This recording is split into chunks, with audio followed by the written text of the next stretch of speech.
We were able to get the valve cover done and reinstalled, able to get the new compressor installed. All right, we've got our brand new compressor, courtesy of Transcend.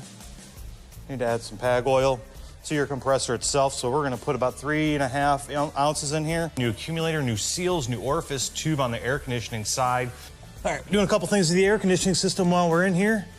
Transtar has provided us with a lot of new parts. I got a new accumulator that's gonna go in right where this bracket is now. I've got it out already. And I also have a new orifice tube that they provided to us, and I'm gonna take that one out and install a new one. And look at that. Look at all the debris that's caught on that.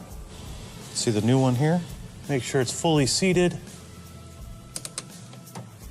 And the O-ring that's right here, I've got a new set of seals from Transtar as well. I've got brand new lower and upper radiator hoses on this, all new belts. We got 4 brand new belts on this car. We installed the new battery, new alternator as well. All right.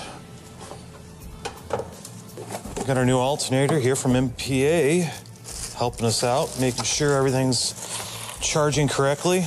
But that was good. I got a new thermostat on there to keep the temperature at bay, new knock sensor, coolant temperature sensor, and we replaced that leaking oil pressure sending unit. A lot of things happened except when I turned the key.